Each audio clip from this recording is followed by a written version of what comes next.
எங்கள் அழைப்பை ஏற்று வந்திருக்கும் அத்தனை பத்திரிகை நண்பர்களுக்கும் ஊடகங்களுக்கும் எங்களுடைய மதிய வணக்கத்தை தெரிவிச்சுக்கிறேன்.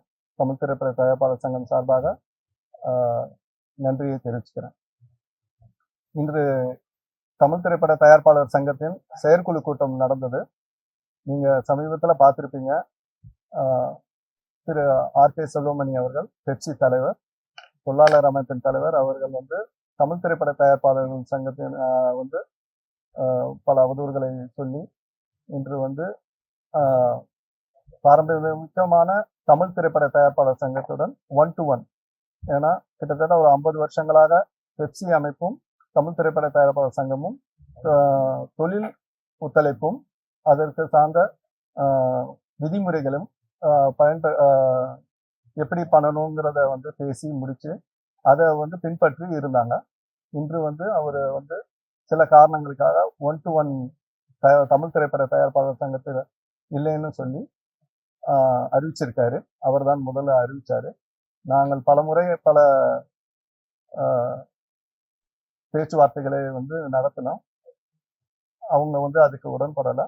அவங்க எங்களுடைய இங்கேருந்து எஸ்ஓ பீரியட் இந்த தமிழ் திரைப்பட தயாரிப்பாளர் சங்கத்தில் 2018-19 எஸ்ஓ பீரியட் கவர்மெண்ட் இந்த சங்கத்தை எடுத்து இருந்தபோது நிர்வாகம் இல்லாத சமயத்தில் சில தயாரிப்பாளர்கள், படம் எடுத்து இருக்கிற தயாரிப்பாளர்கள் எப்படி ஒரு கண்டிஷன்ஸ் எப்படி எடுக்கிறதுங்கிறதுக்காக நடப்பு தயாரிப்பாளர் சங்கம்ங்கிறத ஆரம்பிச்சாங்க. அது அந்த காலகட்டத்தில் இங்க நிர்வாகம் இல்லை, தயாரிப்பாளர்களுக்கு ஒரு பாதுகாப்பு இல்லாத சூழ்நிலையில அவங்க அதை ஆரம்பிச்சாங்க. அதை ஒரு 30 பேர் ஆரம்பிச்சாங்க. அதை ஆரம்பிச்சு காலப்போக்கில் அது போயிட்டு இருந்தது. அதுக்கப்புறம் 2020 இங்க தேர்தல் நடந்து இங்க நிர்வாகம் வந்ததுக்கு அப்புறமும் அதை நாங்க எங்களோட சேர்ந்து ஒரு அமைப்பா, தயாரிப்பாளர்கள் எல்லாம் முதலீடு பண்றவங்க எல்லாம் ஒரு அமைப்பா இருக்கணும்னு நாங்களும் அதை கேட்டுக்கொண்டோம். அது பல பேச்சுவார்த்தைகள் நடந்தும் அவங்க அதை ஒரு சங்கமாக நடத்தி கொண்டு போகணும்னு நினைச்சிட்டே இருந்தாங்க. ஆனா விதிமுறைகளை தமிழ் திரைப்பட தயாரிப்பாளர் சங்கம் இந்த திரைத்துறைக்கு எப்படி தயாரிப்பாளர்களை எப்படி வழி நடத்தணுங்கிற முடிவுகளை இங்கேருந்து தான் போயிட்டு இருந்தது. அதுவும் பெப்சி தொழிலாளர்களும் அதை பின்பற்றிருந்தாங்க. இதுக்கு இயக்குனர் எம் பாரதிராஜா அவர்கள் ஒரு மரியாதை நிமித்தமாக நாங்களும் அதை ரொம்ப கேட்டு டிஸ்டர்ப் பண்ணாம இப்படியே இருக்கட்டும். ஏன்னா ஒரு தயாரிப்பாளர்கள் முதலீடு செய்யறவங்க ஒன்னா இருந்தாதான் நடக்குங்கிறத பல லெட்டர்களும் பேச்சுவார்த்தையும் நடக்கல. இந்த சூழ்நிலையில இன்னொரு அமைப்பான நடப்பு தயாரிப்பாளர் சங்கத்துடன் பெப்சி அமைப்பு புது விதிமுறைகளை கொண்டு வராங்க.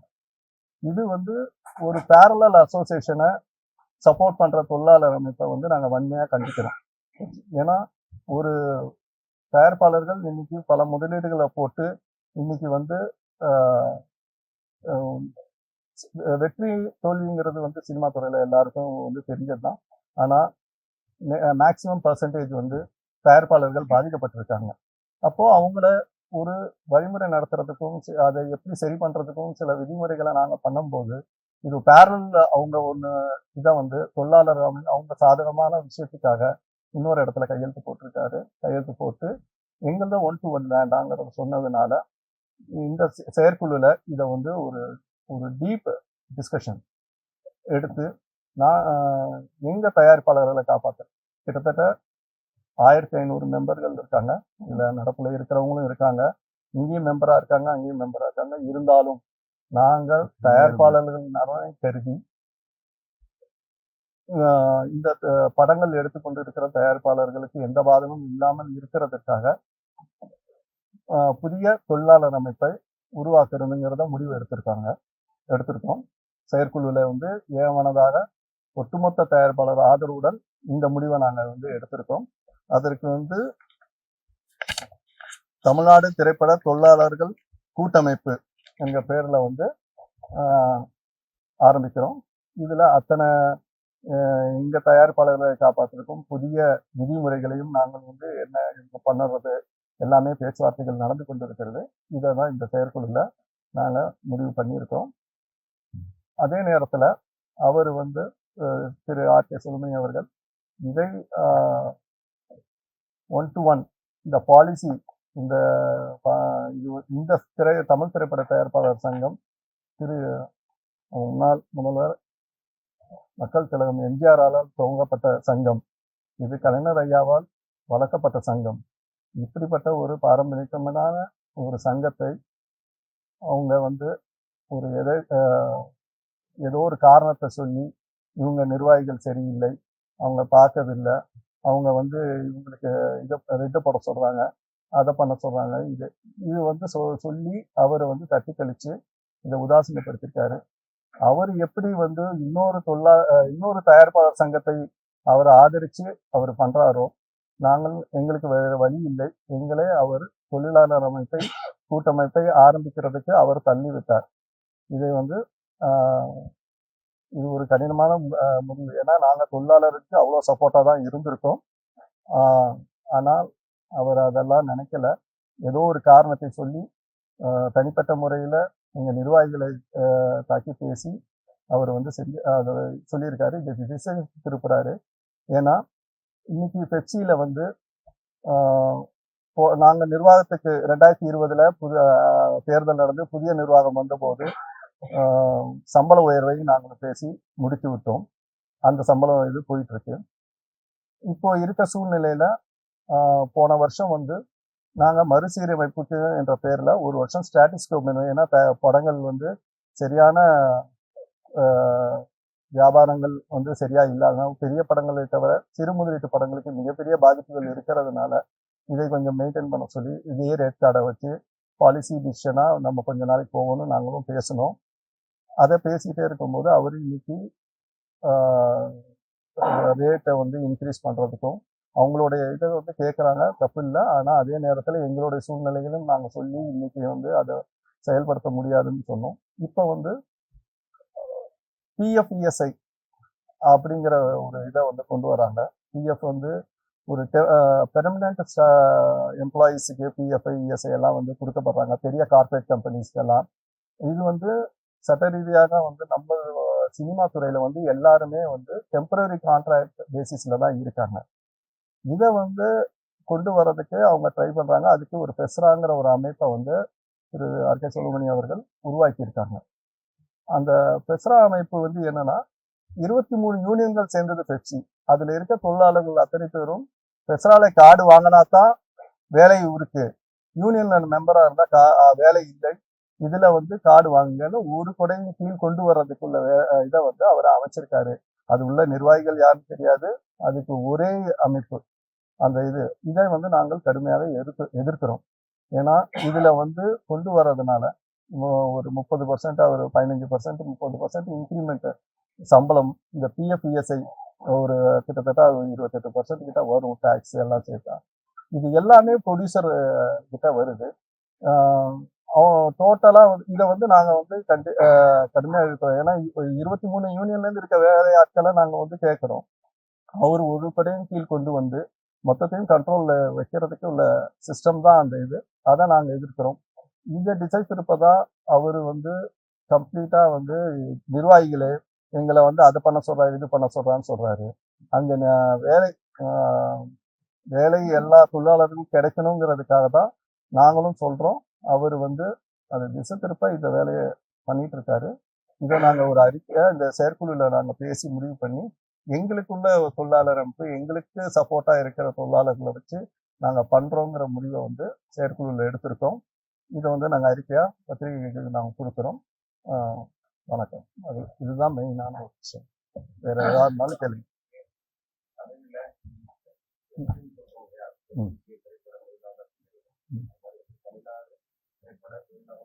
கூட்டமைப்பு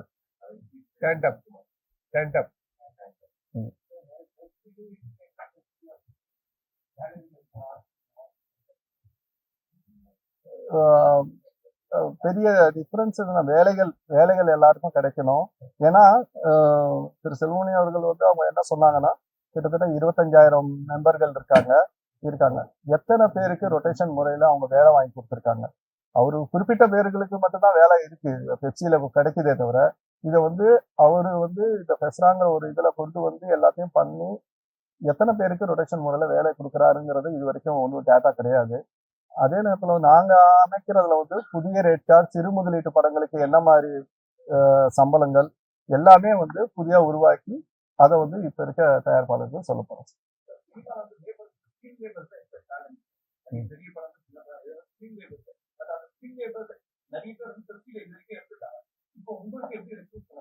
அதாவது ஒண்ணு இப்ப இத்தர தொழிலாளர்களுக்கு வேலை தரணும். தமிழ்நாட்டில் படித்துவிட்டு இஸ்லாம் படிச்சுட்டு வேலை வாய்ப்பு தேடிக்கொண்டிருக்கிற புதிய இளைஞர்களுக்கு வேலை வாய்ப்பு தரணுன்ற அடிப்படையில தான் இந்த திட்டமே உருவாக்கப்பட்டிருக்குது.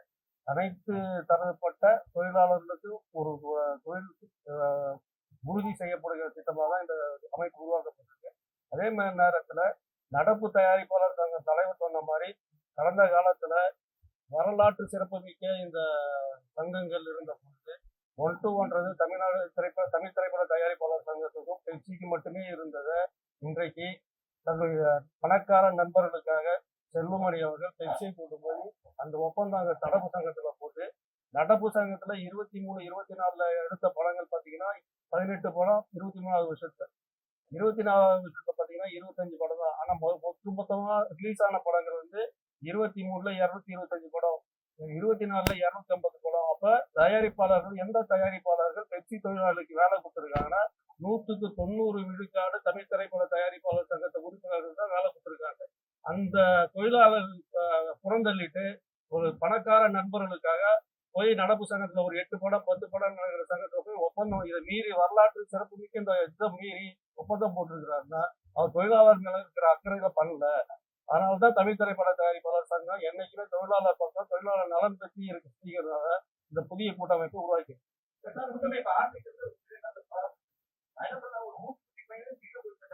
செல்வமணியோ இல்ல யாரோ அங்க அதிகாரம் பண்ணக்கூடிய நிர்வாகிகள் போட்டோம் நம்ம வந்து மற்ற லேபர் பாத்தீங்கன்னா அவங்கள வெளியே அது சார் அது எங்க இன்னொரு அமைப்புல போய் தலையிட்டு நிர்வாகிகளை மாத்துறது எங்க வேலை. அது அந்த அமைப்புல இருக்கிற ஓட்டு போட்ட தகுதி உள்ளவங்க முடிவு பண்ண வேண்டிய விஷயம். எங்க தமிழ் திரைப்பட தயாரிப்பாளர் சங்கத்துல இருக்கிற எல்லா உறுப்பினர்களுக்கும் தொழில நிறைய நல்ல உறவு இருக்கணும். அவங்க தொழில் பாதிச்சிடக்கூடாதுக்காக தான் தமிழ்நாடு திரைப்பட தொழிலாளர் கூட்டமைப்பு என்கிற அமைப்பை நாங்கள் உருவாக்கி இருக்கிறோம். எப்படி ஒரு காலத்துல தென்னிந்திய இயக்குனர் சங்கம் என்பது பெயர் மாற்றம் செய்யப்பட்டு தமிழ் திரைப்பட இயக்குனர் சங்கம் என்பது உருவாச்சோ அதே மாதிரிதான் இன்னைக்கு தமிழ்நாட்டில் இருக்கிற இளைஞர்களுக்கும் இப்ப கரண்ட்ல இருக்கிற தொழிலாளர்களுக்கும் வேலை வாய்ப்பு கிடைக்கணும். தமிழ்நாடு திரைப்பட தொழிலாளர் கூட்டமைப்பை நாங்க உருவாக்கி இருக்கிறோம். இது தமிழ்நாடு சார்ந்த பிரச்சனை. தமிழ்நாட்டு இளைஞர்களுக்கு வேலை வாய்ப்பை உருவாக்க வேண்டும் என்பதற்காக உருவாக்கப்படுகிற அமைப்பு. ஆமா இல்ல சேர்க்கறதுக்கு நான் தலைவர் சொன்ன மாதிரி பல்வேறு கட்டத்துல பல்வேறு முயற்சிகள் எடுத்தோம். ஆனா அவங்க வந்து எந்த விதத்திலயும் வந்து எங்களோட உடன்பட்டு வராததுனால நாங்க எங்களுடைய அடிப்படை தன்மையை நாங்க இழக்கிறதுக்கு வாய்ப்பு இல்லாம இருந்தோம். நம்ம விட்டு கொடுக்க மாட்டோம். அது எங்களுடைய உரிமை. ஆமா ஆமா ஆமா இல்ல சார் இன்னொரு அமைப்புக்கு ஆமா சார் இங்க இருந்து நீங்க சொல்றாங்க இங்க இருந்து ஒருத்தர் தனி குடும்பம் போயிட்டாரு. குடும்பத்துல இருந்து ஒருத்தர் தனி குடும்பம் போனதுக்கு அப்புறம் பல்வேறு முயற்சிகள் பெரியவங்க இருந்தாங்க. முயற்சி ஏற்படுத்தி ஒரே குடும்பமா இருக்கணும் வாங்க பல முறை பல கட்ட பேச்சுவார்த்தை நடத்துறோம். அந்த தனியா போனவர் வந்து சேர்ந்ததான் அவர் வரமாட்டேன் பிடிவாதமா அங்கே இருந்துட்டாருன்னா அப்ப இங்க இருக்கிற அமைப்பு உருவாகி இருக்கிற அமைப்பு அடிப்படை அமைப்பை காப்பாற்றி ஆகணும்ல. அதுதான் நாங்க இப்ப காப்பாற்றிட்டு இருக்கோம் சொல்றோம். ஆமா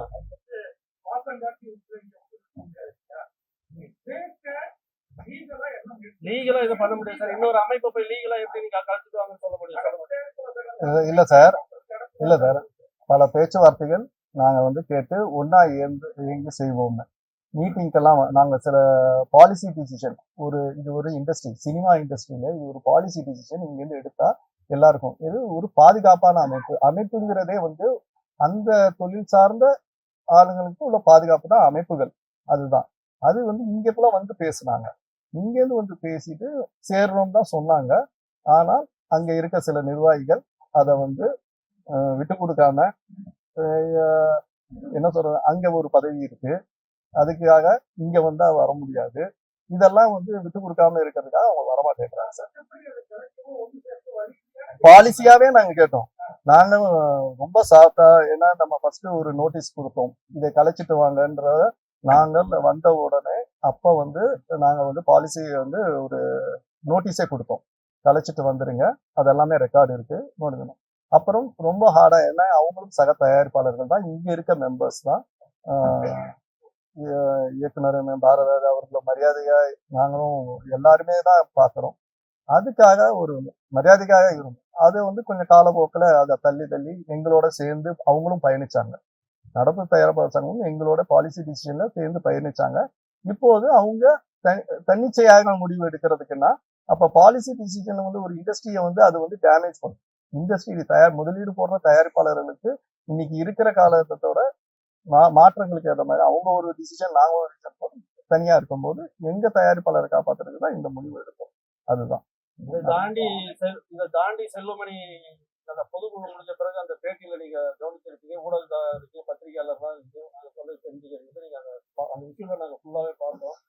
அதுல வந்து அவங்க ஏதோ நாங்க அடியாளா பயன்படுத்துற மாதிரி எங்க சங்கத்து செயலாளர் குறிப்பிட்டு அவர் தனுஷ் பிரச்சனைக்காக தான் இந்த மாதிரி எங்களை வந்து கட்ட பஞ்சாயத்து பண்ணி பணம் வாங்கி தர சொன்னாங்கன்னு ஒரு அபாண்டமான ஒரு குற்றச்சாட்டை வந்து எங்க நிர்வாகிக்கிட்ட அது முற்றிலும் தவறானது, கண்டனத்துக்குரியது. ஏன்னா எங்க நிர்வாகியா இருக்கிறவங்க அவரு தமிழ் திரைப்பட தயாரிப்பாளர் சங்க செயலாளர் மட்டும் இல்லை, அடிப்படையில இங்க ஒரு உறுப்பினருக்கு ஏற்பட்ட பிரச்சனை அவர் சங்கத்துல அணுகி அவர் கடிதம் கொடுத்து அந்த சங்கம் அந்த பிரச்சனையை பேசுறது அது தொடர்ந்து நடந்துட்டு இருக்கு. அப்படி இருக்குள்ள அந்த பிரச்சனையை கூட்டுதான் நாங்க பேசணும்ல. நாங்க அவரோ அந்த தயாரிப்பாளர் கதிரேசனும் இந்த பணத்தை வட்டி போட்டு வாங்கி கொடுக்கணும் அவர் கேட்கல. இவர் தான் சொன்னார், இந்த மாதிரி அவங்க பணம் தரேன்னு சொல்றாங்க, அதனால நம்ம பேசலாமான்னு சொல்லல. அப்பதான் நாங்க இப்ப படம் பண்றதுக்கு தான் நம்ம அட்வான்ஸ் கொடுத்தோம். அன்னைக்கு 7 வருஷத்துக்கு முன்னாடி என்ன அவர் சம்பளம் வாங்கினாரோ அந்த சம்பளத்தின் அடிப்படையில அட்வான்ஸ் கொடுத்தோம். அந்த சம்பளத்துக்கு எங்களுக்கு படம் பண்ணி கொடுக்குன்னு சொல்லி தான் நாங்க கேட்டோம். இதே இடத்துல பெப்சி, நடப்பு சங்கம், தயாரிப்பாளர் சங்கம் எல்லா நிர்வாகிகளும் உட்காந்து பேசினப்ப இதே செல்வமணி வந்து ஒத்துக்கிட்டு போனது 100% அல்ல, 200% தயாரிப்பாளர் அட்வான்ஸ் கொடுத்த படத்துக்கு கால் ஷீட்டு தரணுன்றது நான் ஏற்றுக்கொள்கிறேன்.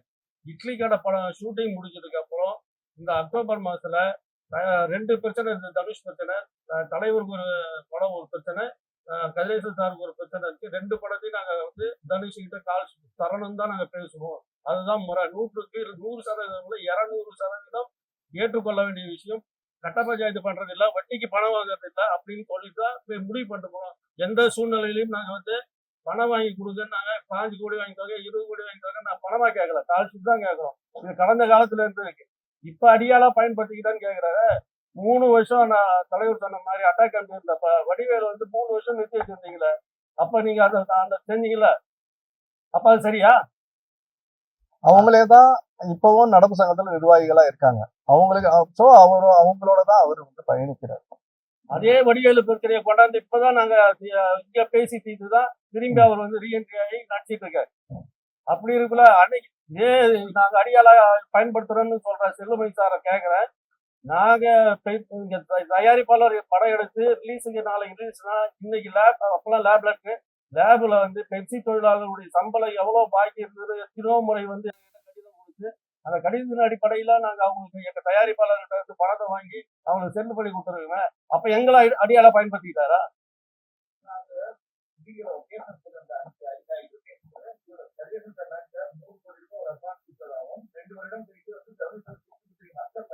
அதனால எங்களுக்கு படம் பண்ணாலும் இவரால் பணம் பண்ண முடியல. அவர் சொன்னது அப்புறம் 6 கோடிக்கு கொடுத்தோம், அப்புறம் 8 கோடி கொடுத்தோம், 16 கோடி கேட்டாங்க அப்படின்னு கொஞ்ச நாளைக்கு முன்னாடி சொன்னேன், தெளிவா சொன்னோமே. 7 வருஷத்துக்கு முன்னாடி வட்டிக்கு பணம் கொடுக்கல கதிரேசன். அவர் படத்தை நடிக்கிறதுக்கு கால் ஷீட்டுக்கு அட்வான்ஸா கொடுத்த தொகை தான் அந்த பணம் 3 கோடி பிளஸ் 1 4 நினைக்கிறேன். 3 கோடி அப்ப முன்ன பின்ன தெரிஞ்சுக்கிங்க. அட்வான்ஸ் கொடுத்தது படம் கால் ஷீட்டை கேட்டுதான், வட்டிக்கு பணம் கட்டாருல. அவர் வட்டிக்கு தரன்னு அவர் தான் சொல்றாரு. அப்படி நாங்க கேட்கல. எந்த தயாரிப்பாளர் சங்கம் அப்படி பேசல, பெப்சி அப்படி பேச வேணாம் தான் நாங்களும் சொல்றோம்.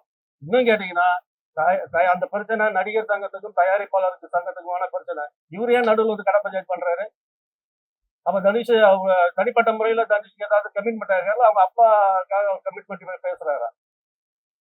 நாங்க பணம் எங்க தயாரிப்பாளர் நடிகருக்கு கால் ஷீட்டை கேட்டு கால் ஷீட்டுக்காக 3 கோடி ரூபாய் அட்வான்ஸ் கொடுத்துருக்காரு சார். எந்த நடிகருக்கானாலும் நம்ம தயாரிப்பாளர் கொடுக்குறாங்க. வாங்கின பணத்துக்கு அட்வான்ஸ் வாங்கின பணத்துக்கு படம் பண்ணி கொடுக்கணும்னு முறை காலகாலமா இருக்கு. இதுக்கு முன்னாடி எவ்வளவு பேர் நடந்திருக்கு. அந்த தானே திரும்பி கேட்கறோம், அந்த தானே வலியுறுத்தி கேட்கறாங்க. தப்பு உண்மையிலே சார் அவரோட உழைத்த பணம் கொடுத்துருக்காரு. ஆனா அவர் சொன்னது 16 கோடி கேட்டாங்க. ஏன் சார் நாங்க கேக்குறோம்? அன்னை சம்பளத்துக்கு கால் ஷீட் தானே கேக்குறோம், நாங்க பணம் கேட்கலையே. அவர் என்ன கேட்டாரு சொல்லுங்க. அவர் அல்றதா காமிக்க சொல்லுங்க, ஆதாரபூர்வமா காமிக்க சொல்லுங்க. இல்ல சார், அவர் ஏன் குற்றச்சாட்டு சொல்றாருன்னா, இது அவர் வந்து பையனூர் இடத்துல அந்த அரசு உத்தரவை கலைஞர் கொடுத்த அரசு உத்தரவை எடுத்து பாருங்க. 65 ஏக்கர் பெப்சி தொழிலாளர்களுக்கு கொடுத்துருக்காங்க. அதுல மொத்தம் 90 ஏக்கருக்கு மேல தலைவர் தமிழ் இண்டஸ்ட்ரி கொடுத்தார் கலைஞர். அந்த உத்தரவுல ஒரு அமைப்புக்கும் இத்தனை ஏக்கர் இருக்கு. அந்த ஏக்கர்ல என்ன உத்தரவுனா, அங்க அடுக்குமாடி குடியிருப்பு தான் கட்டலாம். இண்டிவிஜுவல் வீடோ இண்டிவிஜுவல் பட்டாவோ தர முடியாது. இது சட்டத்துக்கு புறம்பானது. ஆனா அங்க வந்து 15 ஏக்கர் பொது பயன்பாட்டுக்குன்னு ஒதுக்குற இடத்துல போய் கமர்ஷியலா 15 ஏக்கர்ல இது ஃப்ளோர் கட்டி வாடகை வசூல் பண்ணிட்டு இருக்காங்க. அது வந்து இடமே வந்து சொசைட்டிக்கு வந்து அந்த அமைப்புல இருக்கிற சொசைட்டியை கையாள வேண்டியது, சொசைட்டி நிர்வாகம் பண்ண வேண்டியது. ஆனா அந்த சொசைட்டிக்கு அந்த இன்னைக்கு வாடகை அந்த சொசைட்டிக்கு அந்த பணம் போகலையான்னு எங்களுக்கு தெரியாது. நாங்க வீடு கட்டுறதுக்கு அடுக்குமாடி குடியிருப்பு கட்டுறதுக்கு தான் நாங்க முயற்சி பண்ணிட்டு இருக்கிறோம். ஆனா நீங்க கமர்ஷியலா கட்டடம் கட்டி அரசாங்கத்திடமே பணம் வாங்கி கட்டடம் கட்டி அதுல பல்வேறு முறைகேடுகள் இருக்கு. அதை திசை திருப்பதற்காக நீங்க நடப்பு சங்கத்தோட கையெழுத்து போட்டு இந்த பிரச்சனை திசை திருப்பி தனுஷ் பிரச்சனை அந்த பிரச்சனை இந்த பிரச்சனை திசை திருப்புறீங்க. எங்க தயாரிப்பாளர் கதிரேசனும் கேட்டது நாங்க கொடுத்த அட்வான்ஸுக்கு கால் ஷீட் தான். அதுல நாங்க உறுதியா இருக்கோம். எங்களுக்கு பணம் வேணாம், வட்டி வேணாம். அன்னைக்கு 7 வருஷத்துக்கு கூட்டிக்கிட்டா சம்பளம் பேசி அட்வான்ஸ் கொடுத்தாங்களோ அதுக்கு நச்சு மேலிடத்துல எந்த உத்தரவு எங்களுக்கு வரல சார். அப்படி அவர் கற்பனையில சொல்றாரு. அவரு திசை திருப்பதற்காக எதை போட்டா பத்திக்கன்றதுக்காக அந்த மேலிடன்ற போட்டு ஒரு திணிக்கிறார். அது அவரு யாரு மேலிடம் அவரே சொல்லிருக்கலாம் சார்.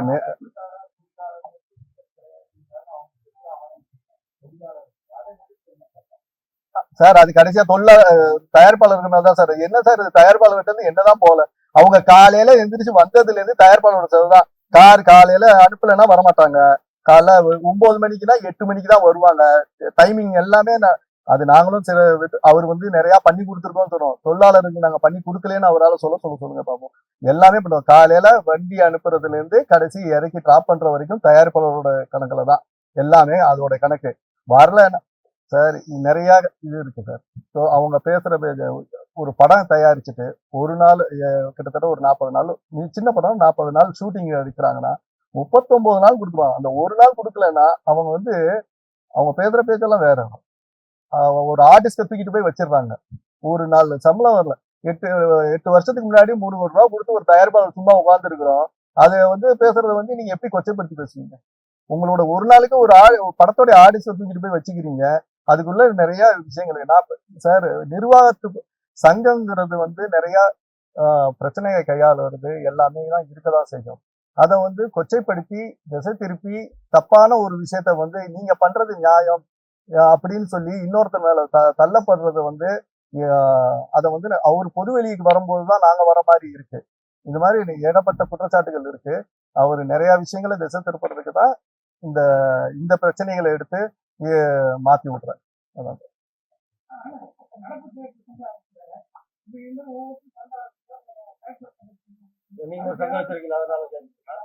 சார், அதுக்காக தான் இந்த நடவடிக்கை எடுத்திருக்கேன் சார். இல்ல சார், அதோட முடிவு தான். இல்ல இதுக்கு முன்னாடி வந்து அந்த டைம்ல வந்து தமிழ் திரைப்பட தயாரிப்பாளருக்கு தாய் சங்கமா ஸ்டாம்பர் இருக்கு. அதுக்கு அடுத்து பாத்தீங்கன்னா அதுக்கப்புறம் கில்டு இருக்கு, சின்ன சின்ன சங்கங்கள் நிறைய இருக்கு. ஆனா ஒரு இண்டஸ்ட்ரிக்கு அவங்க யாருக்கும் போய் பெப்சி கையெழுத்து போட்டாங்களா? கில்டு எத்தனை வருஷமா இருக்கு? கில்டுகிட்ட போய் போட்டாங்களா? அடுத்தது டிஜிட்டல் அசோசியேஷன் ஒண்ணு இருக்கு, சின்ன சின்ன குட்டி சங்கங்கள் இருக்கு, எல்லார்கிட்டையும் போய் போடுறாங்களா? எங்கேயுமே போடல. இது ஒரு மரபா? இது வந்து ஒரு அமைப்பு, ஒரு ஒரு ஃபார்மேஷனு வந்து கட்டுக்கோப்பு ஒண்ணு வேணுங்கிறதுக்கு நம்ம இருக்கிறோம். அதை பிரேக் பண்ணி நீங்க வேண்டாம், நீங்க ஒண்ணும் பண்ணல. அதுல அவரு சொல்றது என்னன்னா, இங்க யாரும் ஒண்ணா வரல, நிர்வாகிகள் வரலன்னு தனியா தான் பண்றாரு.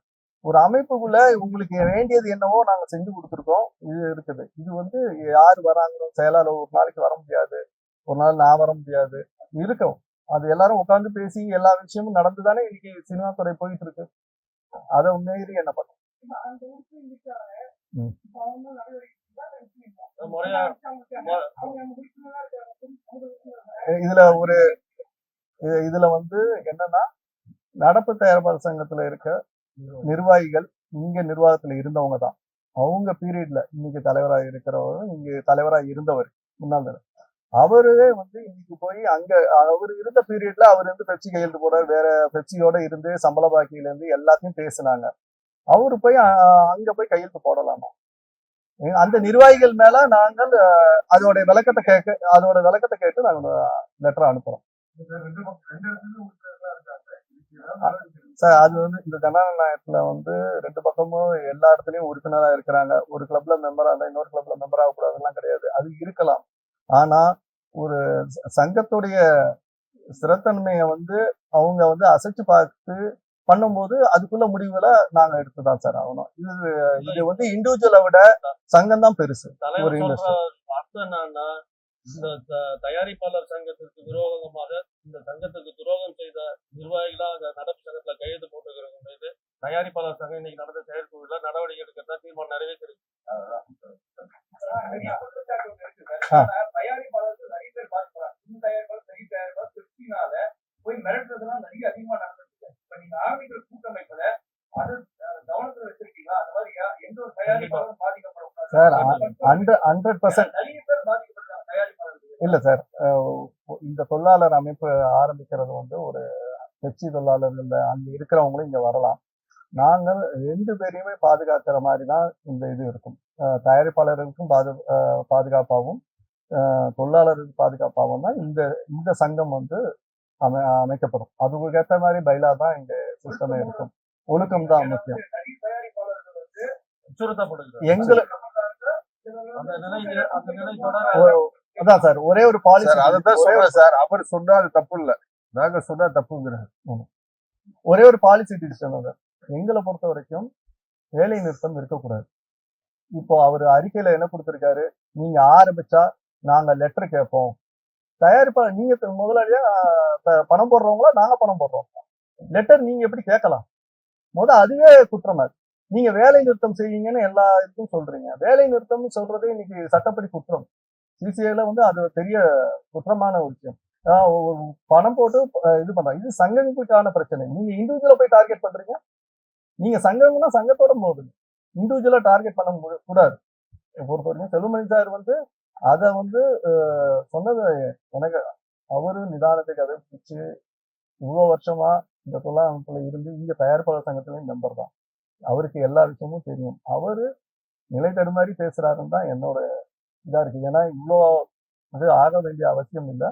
இது ஒரு நிர்வாகத்துக்கும் உள்ள விஷயத்தை ஊதி பெரியதாக்கி அவரு அண்ணன் சொன்ன மாதிரி அந்த சங்கத்துக்கோட சேர்றதுக்கோசம் இதை கிரியேட் பண்ணிட்டாருங்கிறதா உங்களுடைய இந்த தாண்டி இப்ப புதுசா அந்த கூட்டமைப்பு உருவாக்குறது பெப்சியில இருக்கிற இன்னைக்கு கிராப்ட்ல பாத்தீங்கன்னா பல்வேறு கிராப்ட்ல சங்கங்கள்ல நுழைவு கட்டணம் என்பது மிகப்பெரிய தொகையா இருக்கு. லட்சக்கணக்கில் பல லட்சங்கள் 5 லட்சம் 6 லட்சம்லாம் போயிட்டு இருக்கு.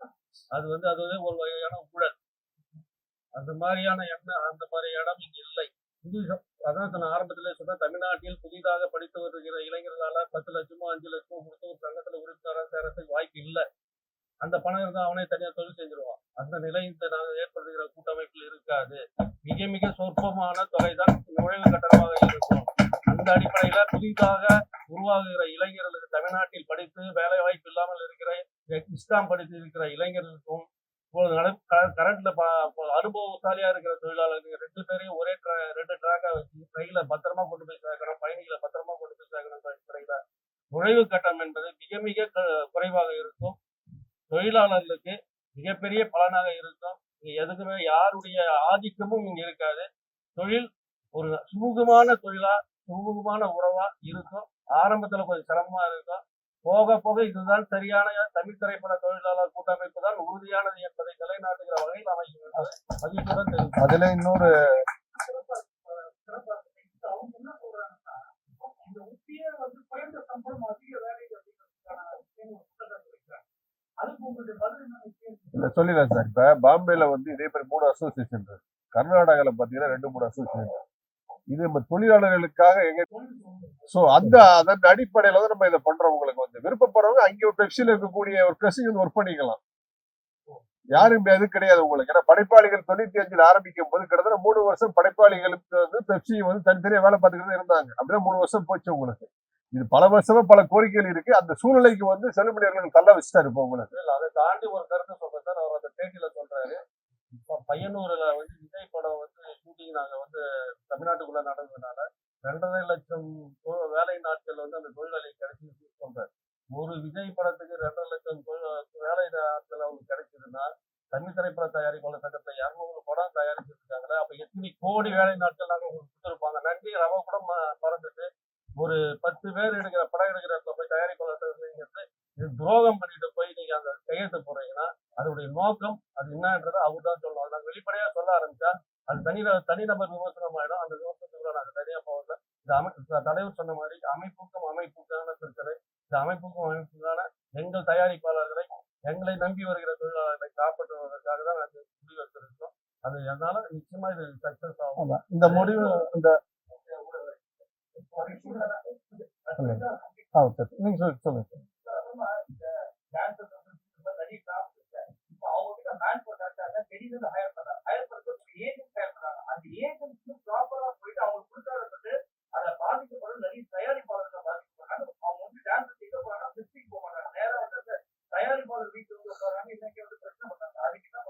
இல்ல சார், இது வந்து நீங்க ஒரு கரெக்டான பாயிண்ட் ஒண்ணு கேட்டிருக்கீங்க சார். இதுல மிகப்பெரிய ஊழல் நடக்குது. வெளியில இருந்து எடுத்துட்டு வந்துட்டு அதோடைய அவங்க வேலை செஞ்சவங்கள நீங்க தயவு செஞ்சு கேளுங்க. அவங்க கைக்கு எவ்வளவு போகுது, எங்க கிட்ட என்ன பில்லுன்னு நாங்க பில்லு காட்டுறோம். இதுல மிகப்பெரிய நிர்வாகிகளால நடக்குதுன்னு சொன்னாங்க. அது இருக்குது. அதெல்லாம் வந்து இப்ப முதல் கட்டமாக நாங்கள் இந்த செயற்குழுல எடுத்த தீர்மானம் என்னன்னா, துணை நடிகர்கள் இதுக்கு முன்னாடி வந்து தென்னிந்திய நடிகர் சங்கம் வந்து எங்களை வந்து கேட்டுருக்காங்க. அங்கதான் எடுத்துட்டு இருந்தாங்க. அப்புறம் ஜூனியர் ஆர்டிஸ்ட் அசோசியேஷன் இவங்க பெப்சியில ஆரம்பிச்சு இதை க்ளோஸ் பண்ணிட்டாங்க. எஸ்ஓ இந்த கவர்மெண்ட் அண்டர்டேக் பண்றதுக்கு முன்னாடி வரைக்கும் நடிகர் சங்கத்திலையும் இதுலயும் 50-50 வந்து எடுக்கணுங்கிற கண்டிஷன் இருந்தது. அதுக்கப்புறம் மொத்தமாக பெப்சி அதை கண்ட்ரோல்ல எடுத்துட்டு நடிகர் சங்கத்துல இருந்து எடுக்கக்கூடாது. அங்க இருக்க துணை நடிகர்கள் அங்க இருக்க ஆட்களுக்கு வேலை இல்லாம செஞ்சாங்க. இதை நாங்களும் பேசி 50-50 எடுங்கன்னோம். சரின்னு போய் அவங்க பண்றதான் பண்ணாங்க. நான் மெம்பர்ஸ் தான் அதிகமா வராங்க. நீங்க கேட்ட மாதிரி சார், நான் மெம்பர்ஸ் அதிகமா வராங்க. ஏன்னா ஒரு ஜூனியர் ஆஃபீஸர் ரெஜிஸ்டர் அப்படின்னு பாத்தீங்கன்னா 2000, 2500, 5000ன்றாங்க. அவங்களுக்கு கொடுக்குறது 500, 600 கன்வீன்ஸ்களும் கொடுக்குறது இல்லை. இதுல மிகப்பெரிய ஊழல் நடந்துட்டு இருக்கு. இத சரி இதெல்லாம் வந்து நாங்க பேசி சரி பண்ணி எவ்வளவு பஞ்சாயத்து வந்து பண்ணியிருக்காரு. இந்த விஷயத்தை பொறுத்த வரைக்கும் பர்டிகுலரா இந்த செயற்குழு நாங்க என்னன்னா வரும் இந்த எங்கள் தயாரிப்பாளர்களை இனிமேல் துணை நடிகர்களை வந்து தென்னிந்திய நடிகர் சங்கத்துல இருந்து எடுக்கணும். அவங்க கொடுத்த லெட்டர் கொடுத்த பேர்ல எடுக்கணுங்கிற தீர்மானத்தை நாங்க இப்ப இந்த இதுல வந்து எடுத்துட்டு இதை எல்லா தயாரிப்பாளருக்கும் தெரிவிக்கிறோம் சார். இதான் ஃபர்ஸ்ட் ஸ்டெப்பா நாங்க எடுக்கிறோம். வாய்ஸ் ஓவர் டப்பிங் யூனியன்ல இருந்து எஸ்வி சேகர் அவங்க ஒரு அசோசியேஷன் இருக்கு. அமைப்பாவே உள்ள வரேன்றாங்க. நிறைய அமைப்புகள் அங்க இருக்கிறவங்களே உள்ள வரேன்றாங்க. எங்களோட நோக்கம் அப்படி இல்லை. எல்லாருக்கும் ஒழுங்கா வேலை கிடைக்கணுங்கிறதுனால நாங்க அதை வந்து பேச்சுவார்த்தையில நடத்திட்டு இருக்கோம் சார்.